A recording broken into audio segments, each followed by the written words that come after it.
You guys are good. Thank you, man. Yeah. Thank you, Jeremy. Yeah. What, you here? It's fine, I guess. Yeah. Yeah, I'm just trying to get comfortable. In physically or mentally? No, mentally I'm fine. You are? Just, yeah. How do you achieve that? Sex, drugs. You know. Rock and roll. You heard it here, Hidden Nation. Welcome to the program. It's Josh Carey sitting here with David Pressman. You know of David Pressman Events. Good to see you. Hi. You feel? We started? We started. No build-up. No. Was that not the build-up? I felt a build-up. Did you feel a build-up? It's built up. Okay. It's all built up. Great. Yeah. Thanks for coming in. I'm glad we've had conversations. There's a lot to dig into. You've been in the event space for how long? Well, I've been doing events for 30 years in other forms, not as a full-time event planner, but events crop up in the art world, in the film world, in the fashion world, nonprofit world, all worlds that I'm part of, that I've been part of. And so doing this, does your history give you a distinct advantage? I think so. I think it gives me a lot more tools and understanding of the different things that go into events, the different ways to approach events, the different levels of events. Fundraising events versus an art gallery opening, a vernissage. And they're two different things. A birthday party for 5-year-old twins, then that's different. I don't have bouncy houses in an art gallery usually. So, what do you bring to the table, or have to, quote unquote, have to bring to the table these days that you've seen evolve and change in the industry? Has it evolved significantly or not much? That's a great question. The industry evolves like everything else, but I think the people, the colleagues, my colleagues, people I know, our fundamental tools just get better. We learn more things, but at the base, we still have something internal that, makes us do this. I mean, not everybody wants to be a wedding planner. I mean, come on, it's like incredibly stressful. Is it? Yeah. I mean, people have meltdowns all the time. I don't mean planners. I mean the clients. It's like a normal part of business. And you go into this knowing that, so you have to go into this knowing that we are part psychologists, wow, sociologists, and we manage expectations at crazy levels. And we don't take things personally. We can't take something personally. That's not easy, though. There's a book called The 4 Agreements. If you haven't read that book, go look into it. The 4 Agreements, and it just outlines 4 agreements you should make with yourself for a happier life. And one of them is don't take anything personally. I love that. It's so difficult, though. It's a tall order, but you've accomplished that. Well, that and learning how to say no. I mean, if we could all be so lucky. Right. It's a huge lesson, and it doesn't come easy. Saying no at what point? I know probably every point, but where do you have to say no more often? Well, it's a really fine line. For a long time, especially when I was younger, for some reason, I just said no all the time. But that was more out of ego and out of ignorance, fear, not knowing what I was being asked to do or that I could do it. That's different than saying no as a professional, as someone who thinks about themselves and what they do. What I'm saying is I say no when I realize a situation that I'm not the right person, that maybe my expertise is not right. I recognize that. When I'm not being valued for what I bring to the party, then I have to say no. If I get a feeling that someone's going to be, excuse me, an asshole, Mm-hmm. if they're an asshole at the start, okay, what would make me think that they're not going to continue that behavior? So the check that they're writing holds nothing. Nothing. And but that's difficult, no? For Yeah. some. Yeah. Oh, it's very difficult. It's very difficult. Yeah. And that's, we can all get seduced by that part of it. I've said no more so the pandemic, I said yes to anything. And that was basically helping people for free get out of contracts or not get out of them, but postpone and whatever I could do to help people. My clients, other people's clients, friends, what else was I going to do? I was taking walks every day, reading. I wanted to do something. But now what I'm talking about is really recognizing me, my worth, what I know about myself, and I'm comfortable saying no. And I think that's different than just saying no. Understanding why I would say no. I love to say yes. Don't get me wrong. I love what I do, and I love helping people, and I love working. But when it's not right,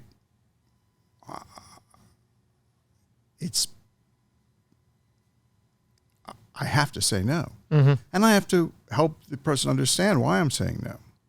And then I'll help them find someone who'll say yes, or tell them how to do it. What happened when you probably instinctually knew you should have said no? I think we all know when we are not saying no or not speaking up. Yeah. What happened? The wheels come off. The wheels come off because it's a train wreck.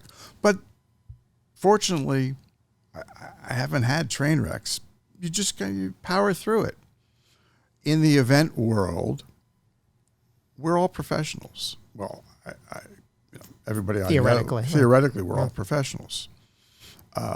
We all have. I think you and I spoke about this before. 10,000 hours of experience, brought to what we do from whatever we did before. In my case, it was fashion, art, motion picture, advertising, and being a location manager and being involved in the nonprofit world. All things that have skills that I learned that I bring to what I do now. And as I've just gotten more mature, although some people will say I haven't really. My brother, a few other people will just say that still happens in life. It doesn't ever end. It doesn't ever end. That's crazy. Yeah. So you have a whole history prior to events that you're saying has really helped position you for the success. I think if there's a proposition or a special thing about David Pressman events, it's that it's me. There is nobody else. I answer the phone. I meet the clients. I'm their point of contact. I'm with them the whole way. And because of that, I think I told you this on the phone, I do a limited number of events in the course of a year. On purpose? On purpose, yeah. I don't want to have a big infrastructure. I mean, I worked for companies when I was younger. It's great, but I don't need that anymore. Well, let's talk about accolades, because you've got some. I've seen top 10 this from magazine that. How does that go? It will happen. Sometimes it's a surprise because they're looking to fill space. But you'll take the space? Well, yeah. What am I going to say? No. And you've been accoladed. Yeah, but I don't. It's not about. I'm grateful. Yeah, I'm grateful.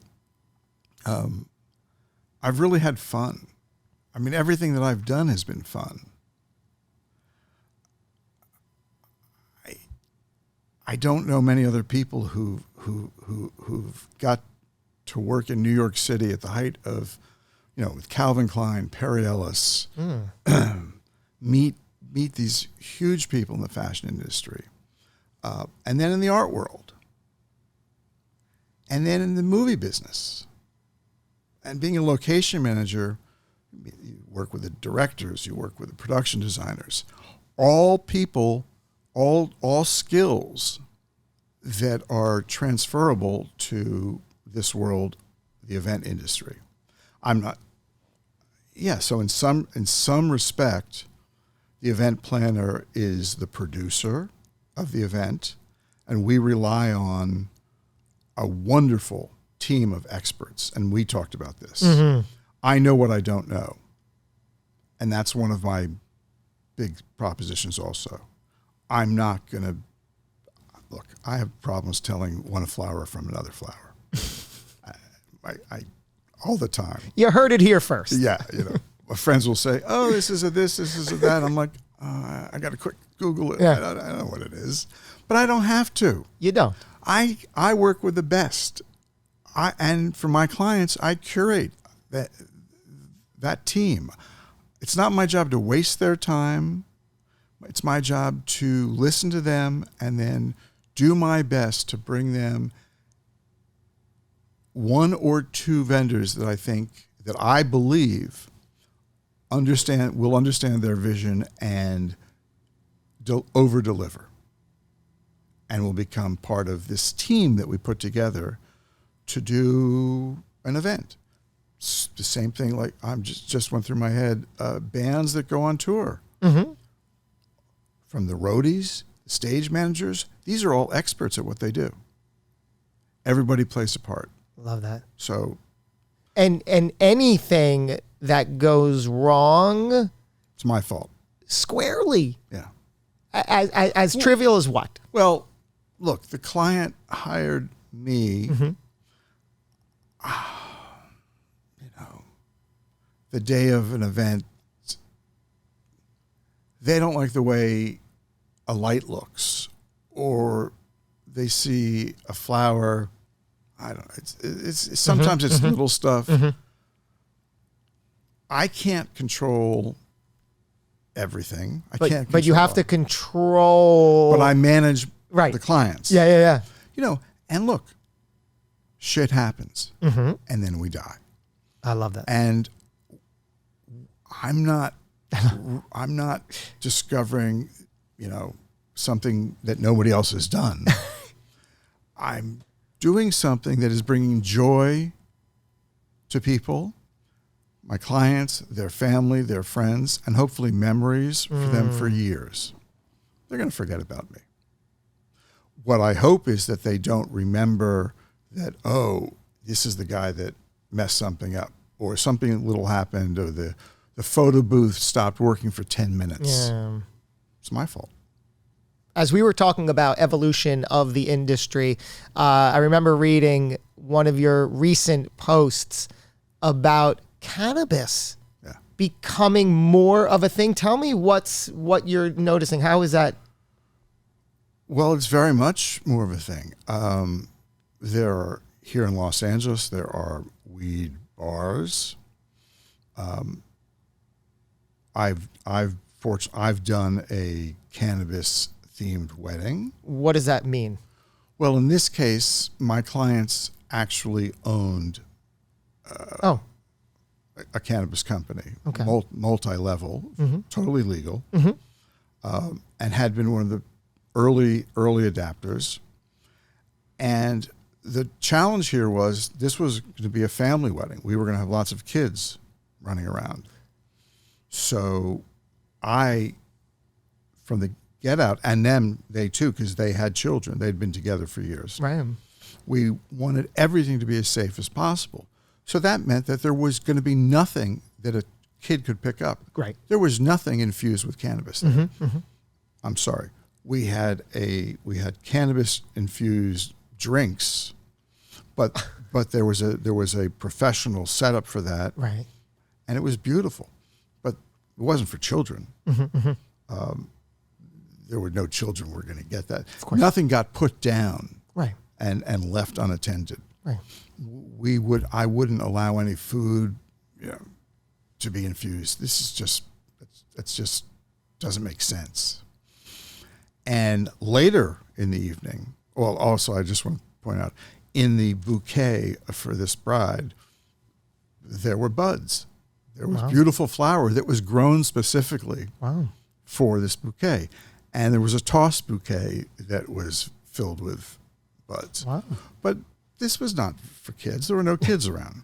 And then later at the after party, we had a bag of vape pens, you know, and everybody got them because it was after midnight.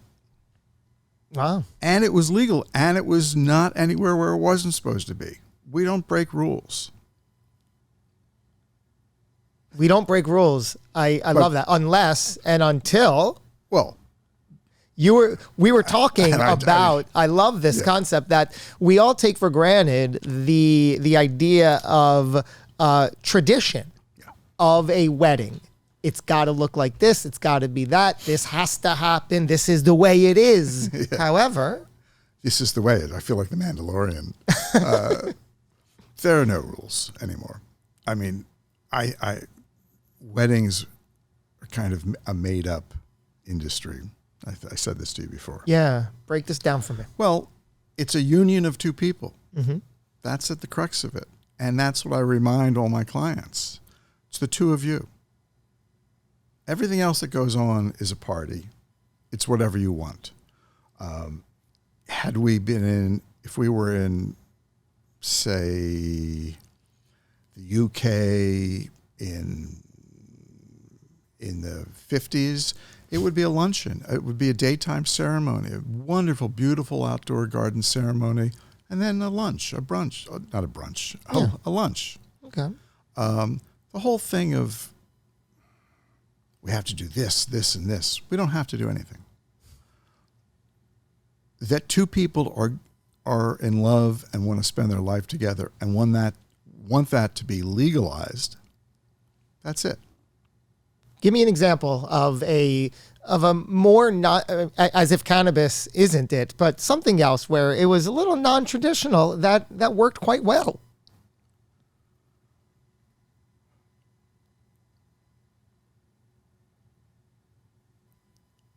You got me.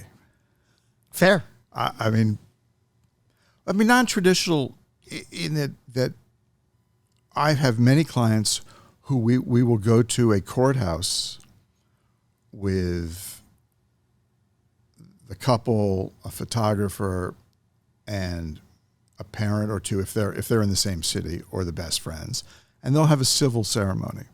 So that's done. And then it might be a destination wedding where we go to England or Mexico and it's on the beach. And that's for everybody else. And it's for them too, but it's a big thing. But they're already married, so the stress is kind of gone. There's nothing wrong with that. I mean, people still run off to Vegas and get married by Elvis. Mm-hmm. Do you find when people are researching who to partner with in this very important role, right? Somebody like you plays obviously a very important role. Is it more of what they can see you've done, or is it the chemistry and vibe between you as a person? Well, that's a great question. For me and for a lot of my colleagues, it has to be a chemistry. I mean, right now, in the last 5-10 years, the rise of social media, wedding websites that have links to, wedding planners with packages.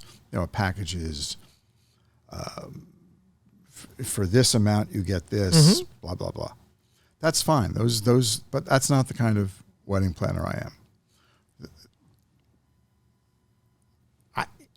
My clients have to meet me. We have to talk.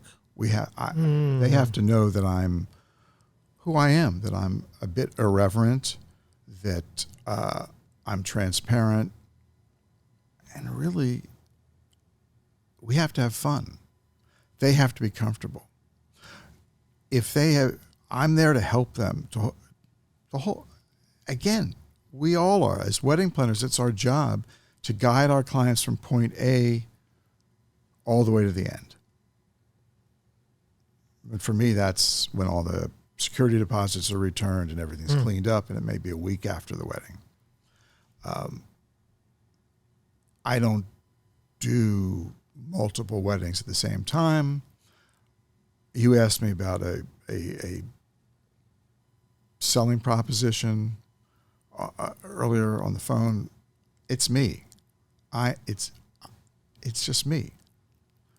If somebody hires me, they're talking to me. I can't do it any other way. I'm in it. We will have hundreds of conversations. I've planned weddings sometimes, 16 months of planning. Sometimes it's 2 weeks. During the pandemic, I know you found a way to keep busy. Was it a scary time? Yeah, it was a scary time. I mean, it was crazy. I mean, our industry was the first industry shut down and the last industry to open. Did people just literally not get married, right? They couldn't. They couldn't get married legally. Right. With the gathering of the people. Right, too many gatherings. And there were things that happened around the country, and people, that was a mess sometimes. At some point, I know I did a wedding for 13 people in a backyard. Everybody was tested 2 days before on site, and then we had masks and everything on site. Food was individually packaged. It was a small family backyard wedding. It was beautiful. When you were growing up, you've listed, you've had a handful of careers, literally, right? Where did you think you were going to go and wind up when you were seeing your future? When I was a little kid playing in a sandbox, I thought I was going to be an architect. That's what I wanted to be. I don't know how things happened, but my first career was in fashion in New York City. I remember going to visit a friend who at the time was working for Ralph Lauren. And I was sleeping on his couch, and I was looking at the one ads in Women's Wear Daily. And there was an ad that said, top American designer seeks self-starter with couture savvy, must be available immediately and willing to travel. And I remember that, and that was a long time ago. And I applied for the job. You were all those things. You were couture savvy. Well, I studied French in college, so that's about as much couture savvy as I was then. But you were like, I could do this. Yeah, I was willing to travel. I was available immediately. Yeah. The job paid $23,000 a year. And I commuted from Allentown, Pennsylvania to New York City by bus every day for the first year or so. The designer's name was Mary McFadden, who was part of a big social and high fashion group: Bill Blass, Carolina Herrera, Oscar de la Renta, Adolfo, Jeffrey Bean, the pantheon of American designers at that time. And I remember my interview with her. She asked me two questions. What did my father do, and what did I major in college? I told her my dad was an eye doctor. She didn't pay much attention to that. And I said I majored in sociology. And she said, oh, me too. Then she told me to go to Barney's, New York, and buy a suit and come back. Buy a suit, a shirt, tie, and come back and show it to her. And I brought back 2 suits. She wanted to see what my taste was, and I had curly hair. I don't think I had a beard at that point, but I was kind of preppy. I brought a beautiful Ralph Lauren suit, and I think the other one was a Xenia suit, and they were both dark. And she said to me, The way you look should never interfere with what you're doing. The client, in this case, the buyer, who is going to spend hundreds of thousands of dollars if it was a store, if it was Bergdorf Goodman, or if I was doing a trunk show dealing with someone face to face, they weren't supposed to see me as anything other than the person showing them the gown, whatever. White shirts, dark ties, French cuff, elegant. That's it. And I like that. That kind of clicked. It made sense. And I was 23 years old. What the hell did I know about this? I didn't know anything about it. But there was something about selling clothing, women's clothing. And at that point, dresses that were $3,000, $4,000. Now, this was before. This was crazy. This was just crazy. It was great. Traveled all over the country doing these trunk shows. And then from that, I went on to work for Calvin Klein, I worked for Perry Ellis, a couple other people. And then that was it.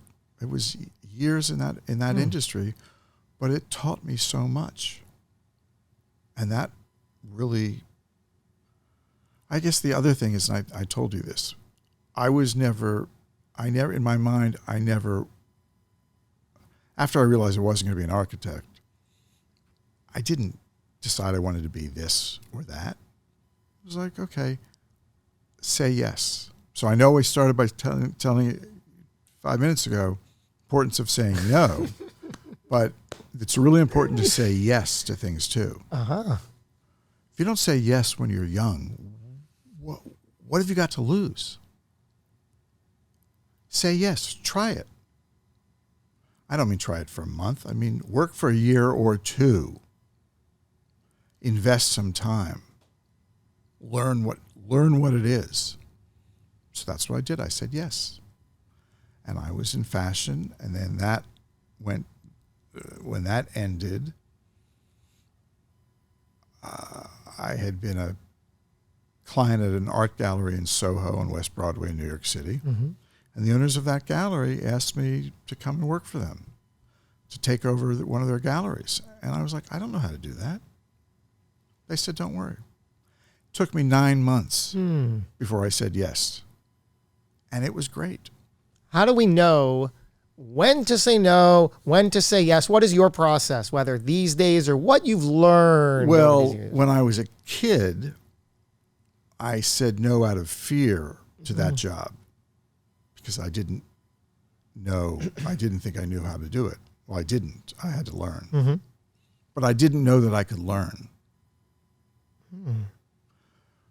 Now, so let me just go back a second. I think it's really important to say yes, to find the thing that creates passion. Lead with passion, find passion. But it's different now, 25 years later, 30 years later. You have some advantage. Right. I have some advantage. I've done some things. So and specifically in the event world, I know when to say no. I know when I'm not the right person. I know when a friend of mine, another planner, is the right person. And I will say to the client, corporate or social, I will say, do you mind? I have somebody who's going to do this job better for you. Would you let me make an introduction? You find that that's rare for people to say that? Oh, it's rare for other people to say it. Yeah. You got to sort of get to a place of... I think you have to be willing to let things go. You can't do everything. I don't need to do everything. I need to work. I love to work. Don't get me wrong. Mm-hmm. I'm not doing it because I'm lazy, although, let's be honest, I am a little bit lazy. There's a little tongue-in-cheek in that comment, but where's the truth? Well, the truth is, I love to hang out. I mean, I love to read. I love to, spend time with friends. Relax. Yeah. Turn off. But when I'm working, I'm working. You know, event planning is 7 days a week, 24 hours a day. My clients call, I'm there. You know, I'm responding. That's what they're paying for. So back to the saying no part, I know when it's, you know, I know when I'm not the right fit. And I know when I'm not I don't have the right tools. If somebody came to me and asked me to do a convention, that's not, I've never done it. I don't want to do it. But I have friends who do it, and they do it brilliantly. And I have no problem saying, okay, let me make an introduction for you. The power of saying yes, the power of saying no. I don't often interview event planners, but when I do, it's David Pressman. Sir, thank you for coming in. That's sitting it? down. That is it. Oh my God, I can't believe it. Yeah, we arrived. Josh, it's been a pleasure. We're there. Thank you. All right, thank you, sir. You too. Okay. Woo. Really? Yeah, what? Half hour? I didn't- Longer than expected. It went quick. It went quick. It did, right? Yeah.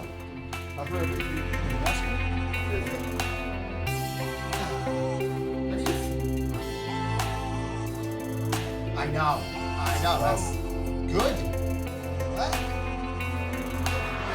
Yeah, I hope it. Yes, your hopes are founded.